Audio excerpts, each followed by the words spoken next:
Uma profissional de referência chamada doutora Yolanda Nogueira, cirurgiã dentista, que integra o corpo docente da Escola Estadual de Saúde Pública da Bahia, professor Jorge Novis, uma escola do SUS responsável pela formação e qualificação dos trabalhadores de saúde do estado da Bahia. Doutora Yolanda atua na Rede SUS há mais de 31 anos e atualmente integra a coordenação de planejamento e regionalização da escola, apoiando a instituição no desenvolvimento dos processos educativos direcionados ao nível médio e universitário. Bom dia. Bom dia. A gente vai começar nossas perguntas. A senhora iniciou e deu seguimento na sua carreira atuando em diversas frentes de trabalho, inclusive como pessoa jurídica. Pode nos dizer o que entende mais sobre o empreendedorismo? Então, antes de responder a pergunta, eu já agradeço o convite a todos, né? E também já parabenizo a faculdade, né, baiana, pelo estímulo, por fomentar em vocês, né, esse momento de vocês estarem refletindo e pensando sobre o que é empreender na carreira, né? Porque formar não é somente formar a pessoa em competências técnicas e conhecimento, mas também preparar, né, vocês profissionais futuramente para a atuação. Então eu parabenizo a Baiana por isso.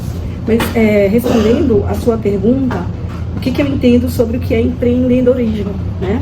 Para mim, empreender é você se movimentar, né? Eu acho que essa palavra ela dá uma direção importante, porque a gente, quando a gente se forma, né, e a gente vem para esse mercado de trabalho, que é um mercado de trabalho extremamente competitivo, vocês precisam parar e entender que é um mercado competitivo, onde vocês precisam estar o tempo inteiro se movimentando, né, entendendo os desafios desse mercado, identificando os riscos quando vocês vão, eu vou abrir um consultório. Quais são os riscos, né? Porque tem risco, todo negócio tem risco.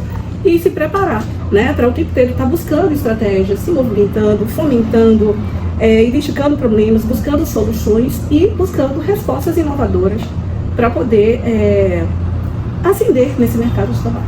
O que eu quero dizer é que vocês estão tendo uma oportunidade que é muito boa, né? A faculdade, ela está desenvolvendo em vocês habilidades, competências para lá da técnica. E isso é, para mim, inovador dentro da faculdade da Baiana. Eu não tive isso, gostaria de ter tido, não teria tantos problemas se eu tivesse tido esse momento, certo? Como foi para a senhora empreender em um consultório particular? Quais foram as facilidades e dificuldades que teve? Então, são muitas as dificuldades, né? Mas eu quero deixar claro para vocês que eu não abri um consultório, isso é importante que seja dito. Logo que a gente se forma, a gente não consegue abrir um consultório, porque só se você tiver realmente poder aquisitivo, tiver alguém que financie, né, seus pais, enfim, não sei qual é a realidade de cada um de vocês. E a gente não tem. Então, a minha primeira trabalho que eu tive foi no São Rafael, né? Ali no São Rafael tinha um ambulatório odontológico e eu ganhava um percentual dentro desse laboratório e fui guardando um dinheirinho, né? Eu já fui guardando, porque eu digo, olha, no momento, porque o sonho de todos nós que nos formamos como dentista é ter o quê? Ter uma clínica, ter um consultório. Mas a gente abre o consultório de uma hora para outra, né?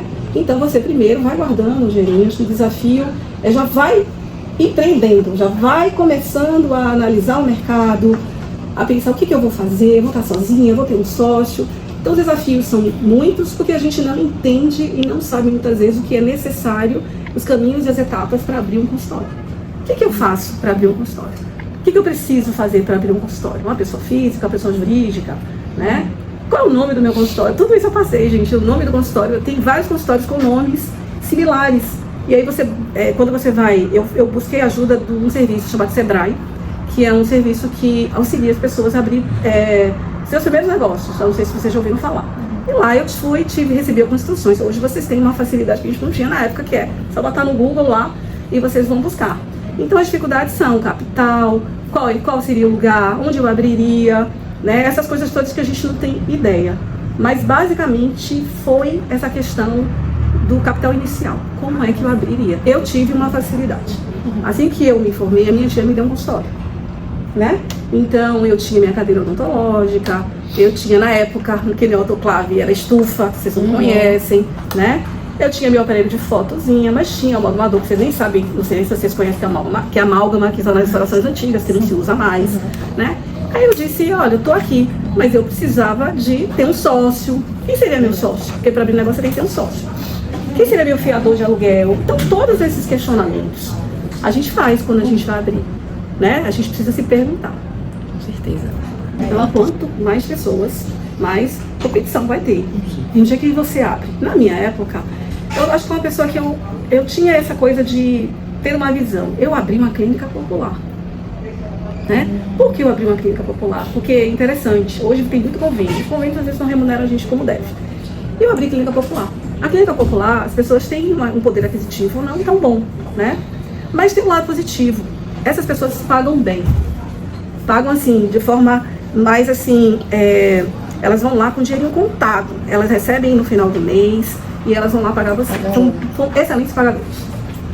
Pensei nisso também. A clínica popular geralmente você fica num bairro mais popular, o aluguel não é tão mais barato. Eu acho que foram questões que me movimentaram em pensar. Digo, lá eu dou conta de pagar. Lá eu vou ter uma clientela, uma população ali que precisa muito dos nossos serviços. Né? Eu pensei assim, cada um vai pensar de um jeito e tem o seu forma tem sua, como é que se diz, sua retaguarda na sua família, enfim. A senhora contou com a ajuda de alguém? Financeiramente, não. Foi sozinha, pensou na clínica? Foi como eu te falei, eu acho que o empreendedorismo tem muito a ver com a questão da sua capacidade de observar as situações. Como eu sabia que eu não tinha poder aquisitivo, porque eu não tinha, né? Meu pai, ele foi meu fiador, né? No aluguel, graças a Deus. Minha mãe foi a minha sócia, coitada, né? Então ela tinha um percentual, porque você tem um percentual lá, quando você registra como sócia, você tem um percentual. 3% era da minha mãe. Minha mãe dizia, meu Deus do céu, essa mulher vai me envolver, essa menina vai me envolver numa questão. Mas deu tudo certo, né? E com 6 meses, eu já tinha dinheiro na clínica popular. Naquela época, eu comprei meu primeiro carro. Baratinho, um Chevette, né? 4 marchas, preto, não me esqueço, mas eu nunca me esqueci disso. Mas por quê? Porque a gente vai, né? E aí eu acho que é uma coisa importante a gente anotar. A qualidade do nosso trabalho é que faz a nossa clientela. Estudem, se preparem agora. Na faculdade, vocês não estão lá para aprender? Então assim, o professor não está lá te ensinando? Aprenda, tire todas as dúvidas. Eu estava em Santos, porque eu me formei em Santos. E eu digo, quando eu voltar, eu não vou ter ninguém, porque os meus colegas estão em Santos, meus professores estão em Santos. O que eu vou buscar? Né? A maioria dos meus colegas de escola não eram odontólogos. Então o que eu fiz? Me preparei na faculdade. Tudo que eu tinha dúvida, gente. Eu digo, se eu estiver lá no consultório, eu tiver uma dúvida para fazer isso. Eu fiz isso. Um tino, não sei. Um feeling, não sei te dizer. Mas eu acho que foi buscando. Atrelado a isso, sim. A senhora optou por algum curso de aprimoramento? Fez alguma outra atividade extracurricular durante a graduação? Você está falando, isso aqui fez total diferença na minha carreira? Fiz. Durante a faculdade, eu fui monitora da maioria das disciplinas. Já comecei ali. Eu queria aprender anatomia, eu era monitora de anatomia. Né? Porque eu tinha que estudar. Aí eu queria aprender mais sobre prótese. Aí eu ia ser monitora de prótese. Eu sei que cada um tem a sua forma. Durante a faculdade, eu também, a gente fazia a fase de estágios, né? Então eu fazia os estágios que eram recomendados, mas eu também buscava nas férias, né? Eu tinha uma pessoa que me ajudou muito nesse processo, que era o Dr. Esno. Ele era, na época, o responsável pelo setor, né, de saúde bucal do lado do São Rafael, onde eu trabalhei, que eu cheguei a falar para vocês. E nas férias eu estagiava. Nas minhas férias, com ele. Ficava ali aprendendo, olhando tudo que ele fazia. Né? Eu fui uma aluna assim, né? Isso me ajudou a me qualificar dentro da formação. Entendi. Qual conselho a senhora daria pra gente que ainda está iniciando tudo isso, na questão de, não só da graduação em si, mas da vida mesmo, tipo assim, foquem em, tipo assim, desde agora, você já tem uma ideia do que quer fazer, foca nisso ou esteja aberto para tudo que pode vir?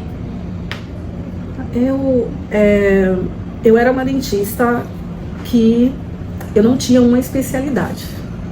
Como eu trabalhava, né, numa clínica popular, eu aprendi tudo que poderia ser aprendido dentro das especialidades que são dadas para vocês, das disciplinas, né? Dentística, não sei quais são os nomes atuais, né? Radiologia. Eu aprendi muito durante a faculdade. né, essas especialidades. Se eu dissesse a vocês o que é que vocês deveriam pensar em estudar, eu acho que vocês deveriam pensar em se formar. Quem vai dizer que mercado, o que vocês vão fazer depois, é outra coisa. Eu tô me formando em odontologia, mas eu vou fazer harmonização facial. Até para fazer harmonização facial você tem que saber muito de anatomia, de fisiologia, de medicação, né? Então eu acho que a formação integral, completa, o respeito ao seu usuário, porque a gente precisa ter conhecimento, a gente precisa ter técnica, mas a gente precisa saber ser dentista. Saber ser dentista é respeitar o outro que está do outro lado, né? É entender que aquela pessoa que tem problemas de saúde bucal, que às vezes vocês não têm, é de uma população menos abastecida, de uma população mais necessitada. E você vai ter todos esses públicos, pode ter todos esses públicos. Então entender que o outro tem suas necessidades e que a gente tem que saber de onde vem. É porque eu sou da saúde coletiva, então eu não tenho como dizer a vocês. Então aprendam e formem de forma integral.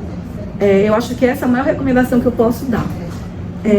Atenda ao seu paciente, usuário, entenda as necessidades dele, né? Eles não estão ali muitas vezes, ou eles chegam a vocês com muita carne, né?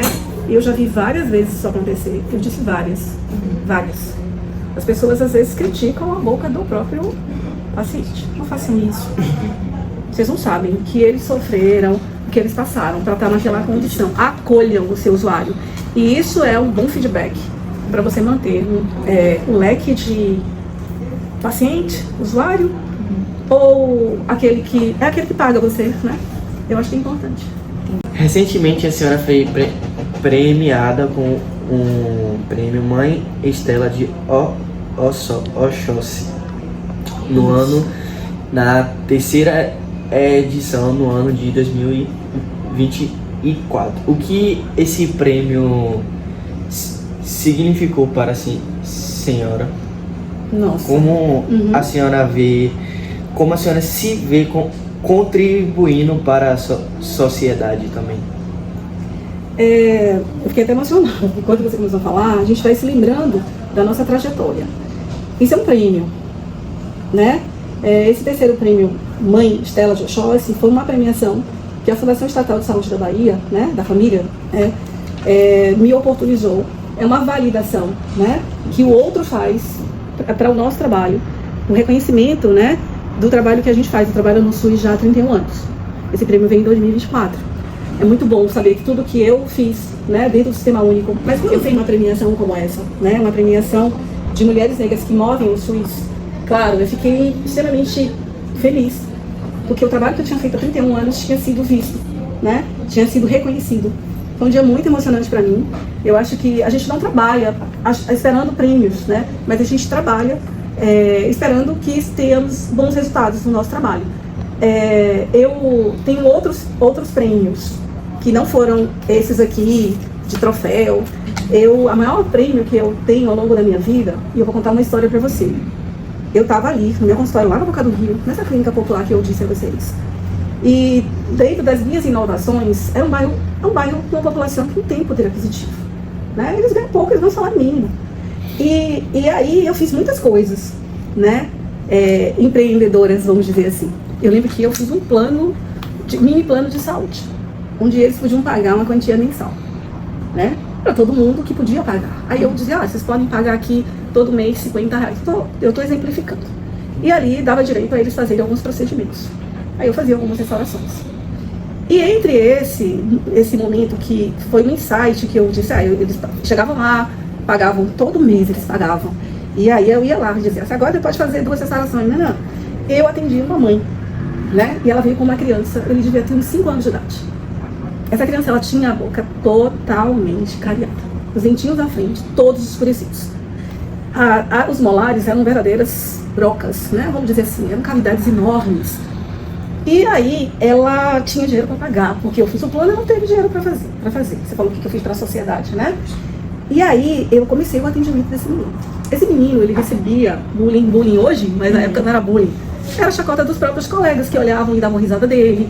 Dentinho desse menino, ele não interagia, ele não brincava, ele tinha receio de ir para a escola.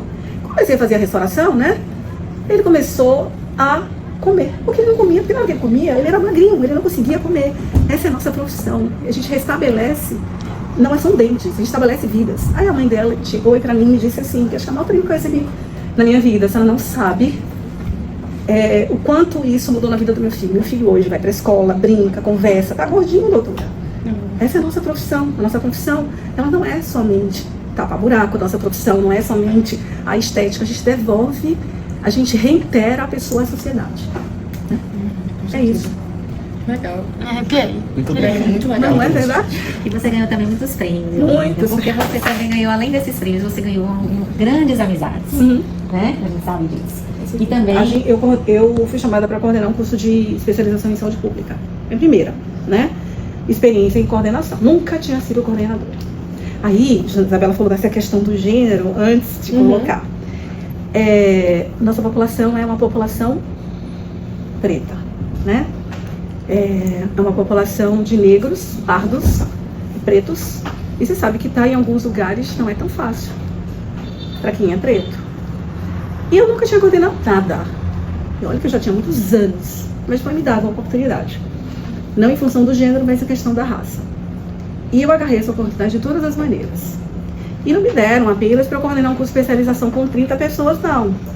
E você vai coordenar a Bahia toda. A Bahia ela é dividida em 9 núcleos regionais. Eu digo, que maluquice, como é que eu vou fazer isso? E aí traz essa questão do pioneirismo, né?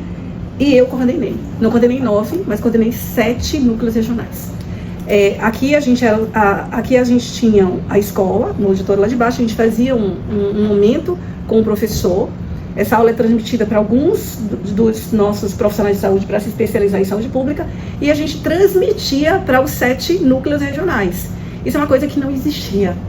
E aí eu fiquei, antes de chegar a isso, eu disse, a gente consegue utilizar os núcleos e lá transformar os núcleos em turmas. E foi esse trabalho inovador que acabou chamando a atenção, né? Então essa premiação Mulheres Negras Movendo SUS é uma premiação em cima de profissionais que se destacam pelo trabalho que fazem. Eu acho que, né, eu consigo agora dizer qual é o meu trabalho e o meu movimentar e o meu criar e os desafios e os conhecimentos e estudei. Vou falar sempre isso. Estudei. Aproveitem a faculdade. Saiam. Não fiquem como essas pessoas ficam. Agora eu vou fazer aperfeiçoamento, especialização. Aprendam tudo que vocês puderem durante a faculdade. E aperfeiçoamento vocês fazem ao longo, se vocês sentirem necessidade. Vai sentir que as tecnologias, as inovações estão aí. O mundo gira e inova o tempo todo. Então vocês têm que estudar. Tem que ter. Vamos ver nisso. Eu entendi muito bem, mas era pra falar isso. Excelente. Esse curso foi muito importante para muita gente, né? Porque preparou muita gente para atuar no serviço público, no SUS. E não é só apenas a coordenação, o desafio de usar as tecnologias, porque não existia, né, na época, mas também é trazer vida também de outra forma para as pessoas. Não é só para o usuário, para o paciente, para o cliente, mas para os profissionais de saúde terem a chance de se construir mais, né, de saber mais, de se valorizar qualificar mais. A atenção, sabe, né? Qualificar a atenção Em saúde. Lá nos diversos municípios municípios. E são 417, viu, gente? A Bahia tem 417 municípios. É muito município. E ela faz parte deles. Obrigada. Obrigada a você. Obrigada pela atenção. Eu acho que a colega tinha uma pergunta. Você pode fazer. Não, faça. Faça você. Eu venho, agradecer pela oportunidade, que você já agradeceu, mas uma pergunta que eu ainda tenho, além de tudo: o que é a Yolanda de hoje diria para a Yolanda do início da carreira, na hora que você se pegou assim, meu Deus, quem vai ser meu sócio, quem vai ser meu fiador, como eu vou alugar, o que eu vou fazer? Nossa, pergunta difícil. Que Yolanda de hoje falaria para Yolanda de ontem? Vai dar tudo certo, Yolanda. Sabe? Vai dar tudo certo. Se você se dedicar, se você se mover com ética, eu me movimentei muito com ética, respeito ao seu paciente, o paciente volta para você. E não precisa voltar com carinho não, viu, gente?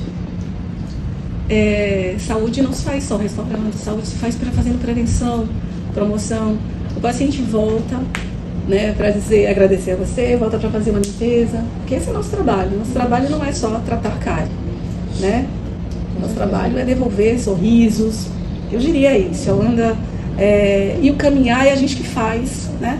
Se a gente está desviando daquilo que é o nosso objetivo maior, que é cuidar da saúde das pessoas,